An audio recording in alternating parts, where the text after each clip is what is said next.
गोंदिया बल्लारशाह के दूसरे railway line प्रकल्प के संदर्भ में जानकारी देने हेतु राज्य के मुख्यमंत्री देवेंद्र फडणवीस तथा केंद्रीय रेलवे मंत्री अश्विनी वैष्णव ने संयुक्त रूप से दूरदृश्य प्रणाली द्वारा प्रसार माध्यमों से संवाद साधा।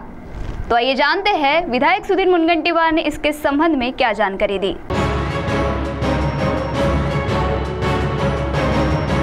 गोंदिया बल्लारशाह रेलवे लाइन को और बढ़ाया जा रहा है और इस मार्ग पर दूसरी रेलवे लाइन भी डाली जा रही है। इस रेलवे लाइन प्रकल्प के संबंध में जानकारी देने हेतु मुख्यमंत्री देवेंद्र फडणवीस तथा केंद्रीय रेलवे मंत्री अश्विनी वैष्णव ने आज 11 अप्रैल को मीडिया प्रतिनिधियों के साथ दूरदृश्य प्रणाली से संवाद साधा।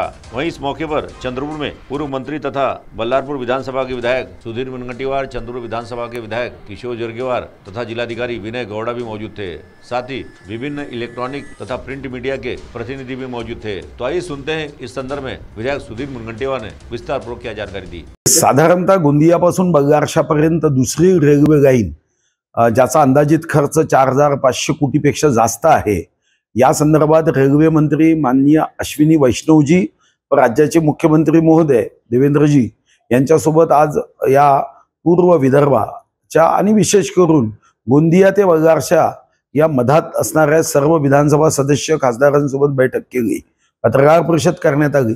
याचा फायदा गडचिरोली आणि चंद्रपूर या दोन जिल्ह्याला मोठा होईल।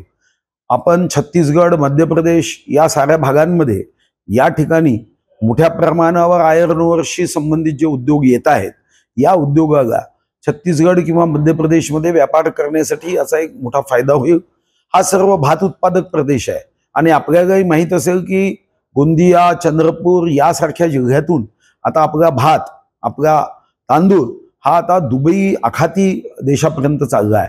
आज परवाच मी जेव्हा मुंबईमध्ये या संदर्भात माहिती घेतली तर मुंबईच्या बाजारात सुद्धा नवी मुंबईच्या मार्केट यार्डमध्ये सर्वात जास्त या राज्यातून जर तांदूळ येत असेल तर तो आपल्या पोंभुर्णा, मूळ या भागातून येतो आणि म्हणून या रेल्वे लाईनचा फायदा या व्यापार व्यवसायाच्या वृद्धीसाठी मोठा होईल।